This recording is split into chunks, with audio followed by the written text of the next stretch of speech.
Hi, everyone. Welcome to the CURES Show, where we explore the cutting edge of wellness for our mind, body, and spirit.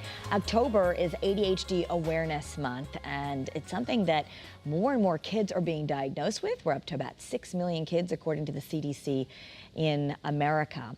Dr. Laura Saunders is a child psychologist at the Institute of Living, so she is joining us. We're going to do this in two parts, but today we're talking all about even getting that diagnosis. So thanks for being with us, Doctor.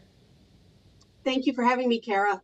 You know, it impacts so many families, and yet I still think there's a lot of confusion about it. So what actually needs to be present for an ADHD diagnosis?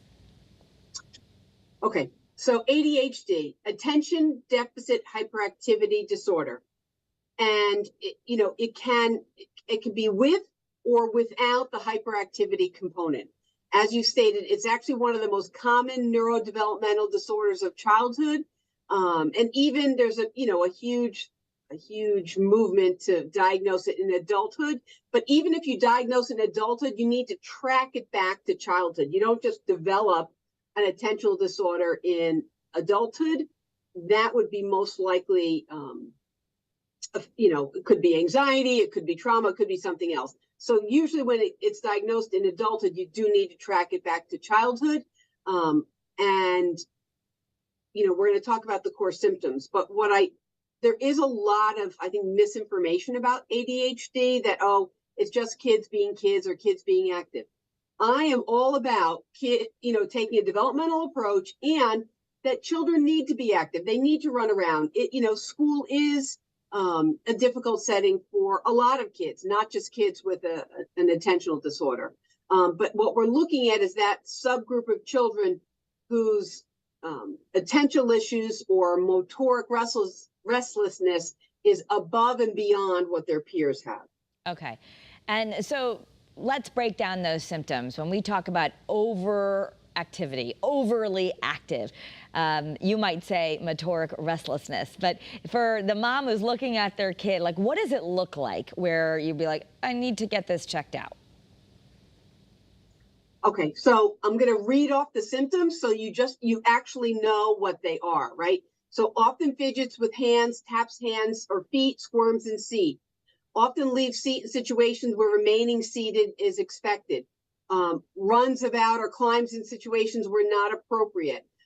Unable to play or take part in leisure activities quietly, often on the go, talks excessively, blurts out answers, has trouble waiting their turn, interrupts or intrudes on others. So you see that it's, we're not just talking about typical developmental activity levels, we're talking about hyperactivity or impulsivity, poor impulse control, where you cannot, wait your turn. In a simple game where two kids might be playing together, they can do turn taking, right? But if one child keeps interrupting and going over their turn, I mean, it's a level of behavior that is above and beyond what would be considered typical development. Okay.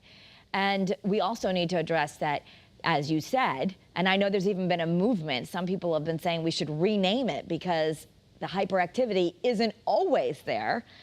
So let's talk about that, especially a lot of the articles I've read say we sometimes miss it in girls and they get diagnosed later because they might be missing the hyperactivity part. What we know is that so again, we're calling this neurodevelopmental. We're saying that there's something different about the brain. And it comes out or manifests itself in behavior. And there are aspects of attention, I should say, that require organizational skills. What we see is that in girls and natal females, they're more likely to be diagnosed with the attention deficit disorder without the hyperactivity component. And it takes longer to diagnose them. So middle school or high school, where activities tend to be kind of longer term, where school assignments, you're not just given homework tonight to be due tomorrow, you're given long-term assignments where there are like 10 steps that you have to get through in order to complete the assignment. Middle school and high school, you're changing from class to class to class to class. what books do you need? What homework assignments do you have for each class? So there's a lot more organizational demands in middle school and high school. So those individuals who have deficits in their ability to organize their thinking and organize their behavior, that's when it becomes a lot more evident. Okay. And as far as getting a diagnosis, this could be helpful because kids might actually get some accommodations or learn, okay, this is how my brain works, so I need to approach things this way. But let's talk about getting that assessment. What does it look like? What's the first step to getting an assessment? Well, I do think it's important that we start with our school support folks, right? Or your teacher. You ask the teacher, like, does my child seem to have a level of activity or a level of inattention or a level of impulsivity that is beyond their peers, right? So I don't want to just go off what I see at home. There's three main facets to a child's life: home, school, and socialization and friends. They're having some difficulty with friends, like kids in the neighborhood. They're getting into a lot of conflicts because they're having trouble taking turns or doing some things. So you already are getting some information. You see them being overly active at home. You want to get information from the school. What's the behavior that you're seeing there?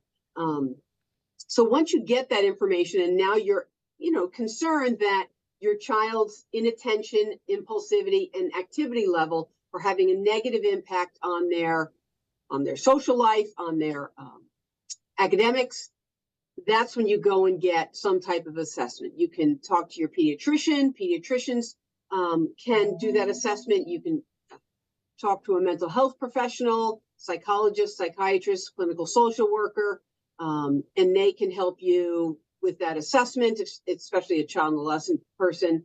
And, there are some self-report measures that you can have family members do. Yeah, and having reported a lot on this and gone through it with my own family and with other people I've known, I just want to throw out the names because I find that one of our producers she had some suspicions that perhaps her child had been missed.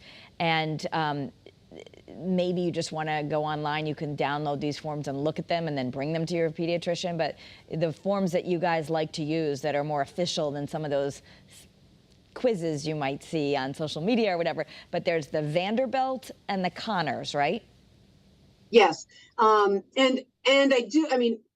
most pediatricians' offices would have these, so there's actual self-report measures so that you're looking at what we call like a set of norms. So you would compare your child to what would be typical for that age and developmental group.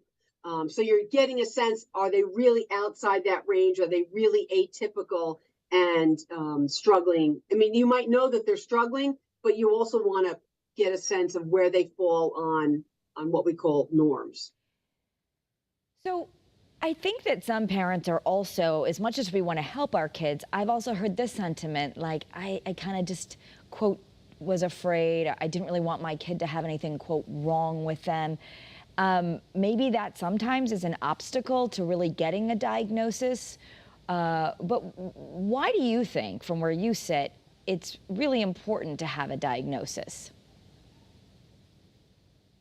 When you identify what the issue is, it helps you then put forth a plan.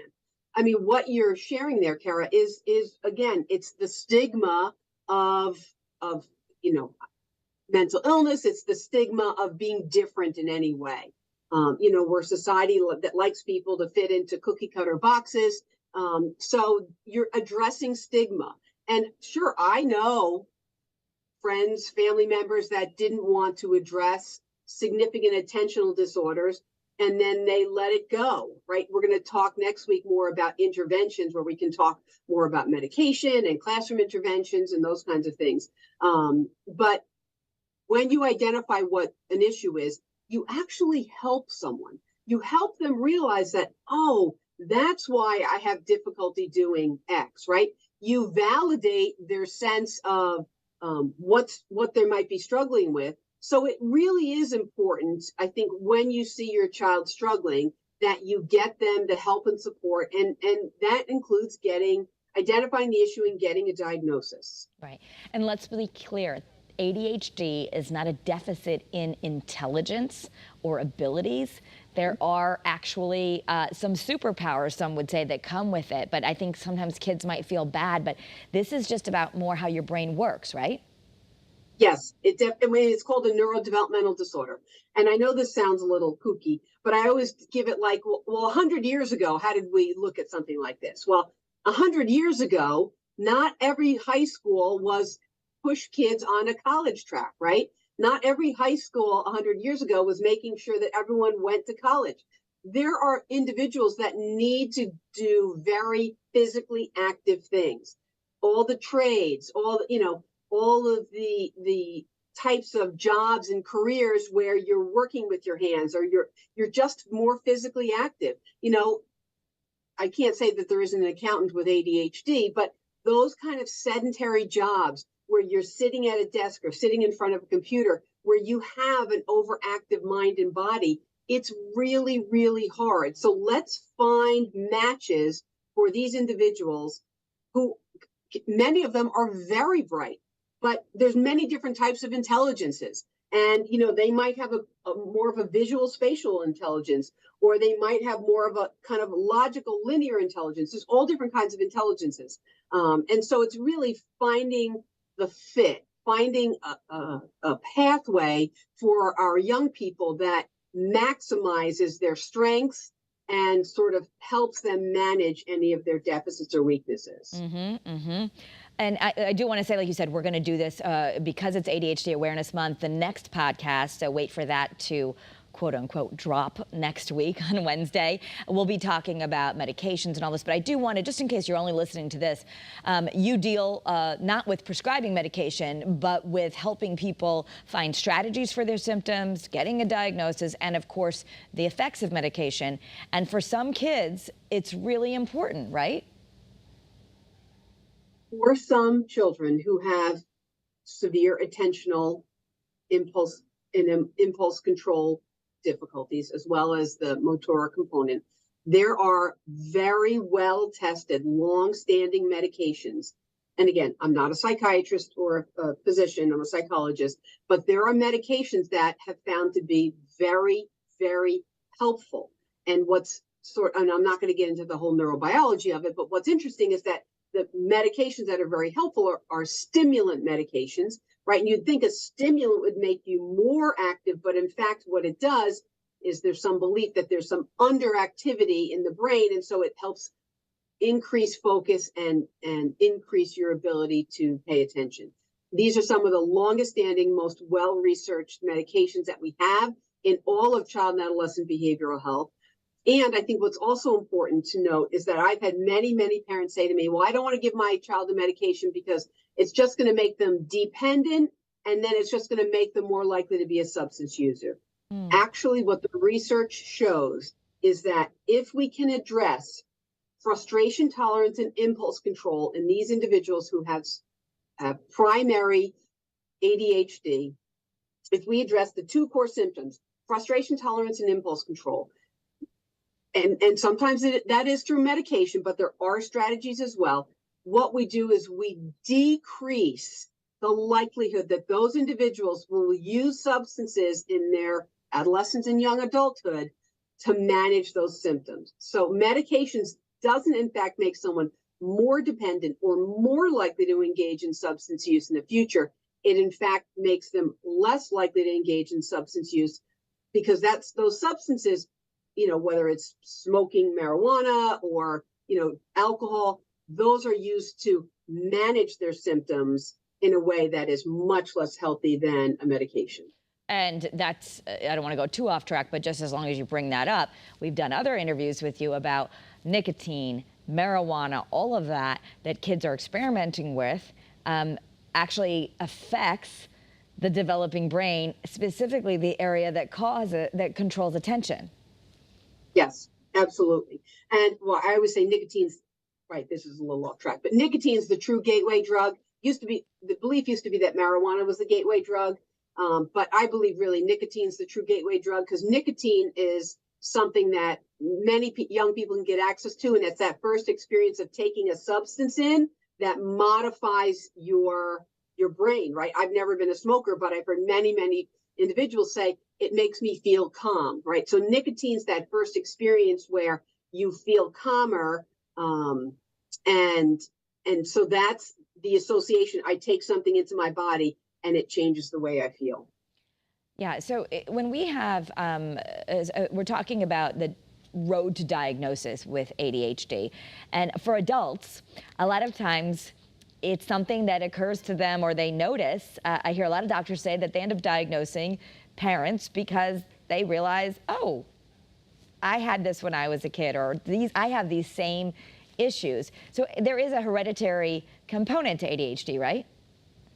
Yes, there definitely is a hereditary component. And, anytime you interview the adults that now, are newly being diagnosed or newly questioning if they have the diagnosis, they almost always say, like, I knew back when I was a young person that, that it was very hard for me to pay attention and really hard for me to concentrate and really hard for me to kind of like focus on a task. And it was really hard for me to follow through. And I went through a bunch of different jobs and I had a lot of different relationships because I couldn't really maintain my focus and attention on one thing. So, I was so distractible. Like, they go back and they realize that they were different, but they just either had it minimized or just didn't kind of treat it in a way that would be helpful to them. But again, as I said, you don't develop ADHD at age 35 or 40 or 50. You go back and you look at the origins of those symptoms and you track those origins back to your childhood and adolescence. At the same time, people say, oh, you grow out of it. And I want you to address that, because my understanding is obviously it's a different way that the brain is wired. But at the same time, it's that prefrontal cortex that we learn so much about. And that's, if that's a new term for parents out there listening, the prefrontal cortex, that's where all that executive functioning happens. And it's not really mature. We hope for our kids. I mean, it doesn't mature till your mid-20s, right? Yes. And so what happens when we say grow out of it, I think what we mean is that individuals develop strategies, right, in order to adapt to whatever our challenges are. And Kara, we all have challenges, right? Every family has challenges. Every individual has challenges. We all have challenges. So the hope is that as we age and as we mature, and everyone matures at a different pace, but as we age and as we mature, we develop personal strategies to manage our deficits, to manage our issues so that it makes it better. It might not eliminate it, but we manage it better. And sometimes that is, again, through strategies. Sometimes it is through medication. Hopefully it's not through substances, because that, has a whole host of negative side effects. But we find ways to manage. But it's so much extra effort, so much to manage things when you don't get an appropriate diagnosis and acknowledgement and validation of what actually is wrong. Yeah, yeah. So the other thing when we talk about understanding, and I know that right now, yes, it's labeled in order so you can get some services, a disability, but there is a lot of research also about the good things, right? That the some are calling them the ADHD superpowers, but they tend to be more creative. They can also be more sensitive to other people's energy and be able to read a room. And the hyperfocus, let's talk about that, because some have said we should call this varied attention disorder.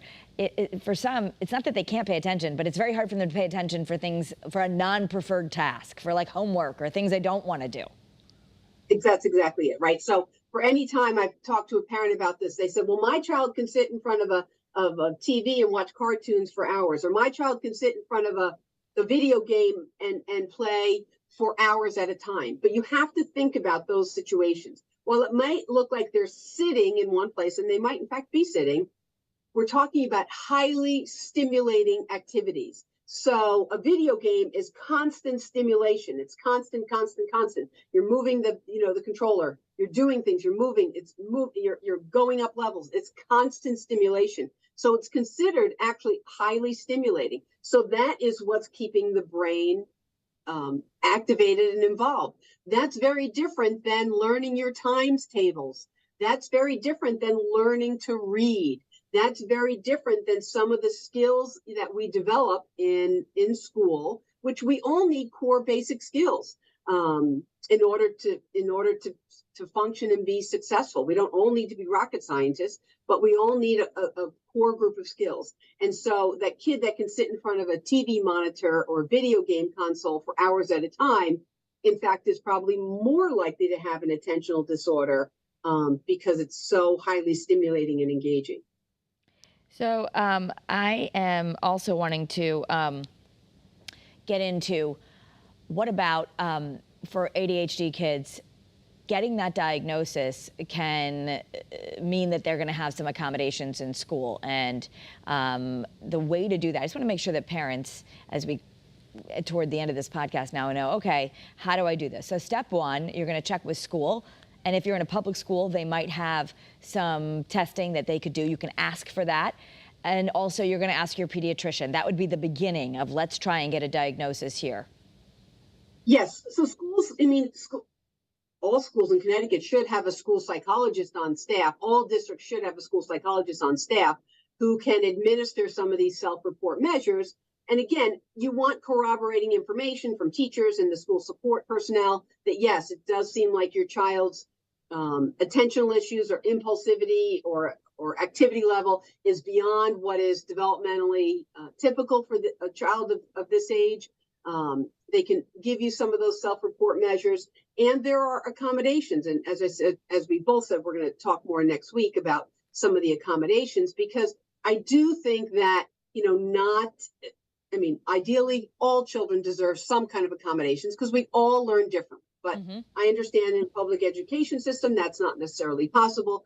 But those individuals who have, exceptional needs need some accommodations, need some changes to how they learn or to how they organize themselves to create success. Because why wouldn't we want our young people, our elementary school, middle school, high school, even college age kids, why wouldn't we want to create an environment where they're successful? So the other thing that people can get is a neuropsychological exam to really determine strengths and weaknesses, but that can be out of reach. It can be expensive. So this should be a good place to start. I want to move into the behavior part of it. Some kids really struggle also with just more explosive behavior, more ODD, they call it, perhaps, oppositional defiant disorder. But whether or not you're going to label it or you're just going to say they tend to have a little more difficult problem regulating their emotions. Can you talk about that? Yes. So, right. So we have attention deficit disorder, or attention deficit hyperactivity disorder here. And yes, it sometimes does come with difficulties in managing your emotions, right? Your emotion regulation. And again, no child, no adult is expected to be even all the time. What you want is like your emotions to sort of be within a range, not too explosive up here or not too depressed down here. But your emotions are within a range. You're happy, you're okay, you're a little bit sad, you're frustrated, you're angry, right? You have what we call an emotional range. For those individuals who have difficulty keeping their emotions in that range, and again, it is developmental, whose behavior becomes more explosive, that they get so angry that they throw things or they take off out of the classroom. Their emotions and then therefore behaviors outside of that range, we do want to look at what factors might be contributing to that more explosive emotional behavior. And when it happens on a consistent basis, that it really does seem to be more coming from a place of defiance or resistance, right? It might morph into what we call like an oppositional defiant disorder. I don't want to get into all the different, because it could be connected to what we call a disruptive mood dysregulation disorder. And then there's like an intermittent explosive disorder. So there's several disorders attached to this, but you brought up oppositional defiant disorder. So sometimes it's really getting at where's the resistance, right? I get that this task is hard for you. Where's the resistance coming from? And what kinds of things can we do to sort of reduce that resistance? Yeah. Okay. So in our next segment on this, we are going to get deeper into treatments, accommodations. But what can we as parents do? I know one of the things that's being really recommended now is PBT, parent behavioral training, of how, we sometimes have to parent these kids a little differently. Absolutely. This is not about pointing a finger at the child and saying, you have a problem, you need to fix this. It is always an interaction, right? I always say it's called systemic, right? It's a systemic approach. We need to address the issues, how one or two people's behavior might affect the system, whether it's a family system or a school system or a community system. It's a systemic issue. And so we address it from a systemic perspective. And so, finding ways for parents and, any parent has more than one child and has had them for more than just a couple of years recognizes that child A and child B are vastly different. And that means that sometimes I need to manage their issues and their behavior differently. We're not going to get into the whole fair and equal thing, but as a parent, I need to manage things differently because my children are very different, even though they come from the same places. Their temperament and their strengths and weaknesses are very different. So we manage things differently. And so that it is taking that kind of parent-child systemic approach. So I want to just give people resources because not only can they listen to all this great advice you're giving, we recently just had the podcast on some natural supplements that people might want to listen to. There's a lot of research on brain health and adding in omega-3s and something that you talk about all the time too is just that maybe even more important, I know it's important for all of us, but maybe even more important for a child with ADHD or an adult, sleep's so important. Really, really have to focus on sleep. Yes, we call them the low-hanging fruits. Sleep and nutrition are the two easiest ways to affect mood, energy, and behavior. So, what you'll actually find with kids with true ADHD is they have difficulty falling asleep, and they often have early morning awakening, meaning they seem to require less sleep than other kids. And so that sometimes, especially with younger kids, becomes more of a management issue. But finding ways to really help your child get some good, restful sleep, and whether it's supplements or improving their nutrition, is always very helpful. Yeah, and both, and exercise. I remember seeing a great speech from a doctor who said she didn't realize she had ADHD until she was older, but her parents used to tell her she had to go run around the block 4 times before she did her homework. So it turns out that's actually a really good treatment, but exercise can be really important, and teachers knowing that these kids need movement before they have to sit and concentrate. They need breaks and they need movement. Yeah, I could tell stories, like when my kids were in elementary school, they had a running club, and some of the teachers said, oh my goodness, those children that are in that running club early in the morning are better able to focus for that morning classroom time because they went out and they ran a lot that morning, right? You can see some of the differences. You do need to find those physical releases for those individuals who have more of that hyperactivity or motoric restlessness. We're out of time. We're going to leave it there, but definitely tune in for the next episode where we get really into accommodations and how we can treat this. Dr. Laura Saunders, always a pleasure. Thank you for all the information. Have a great day, everyone, and be well. And follow me at Kara Sundlin. I'll post more of this great information.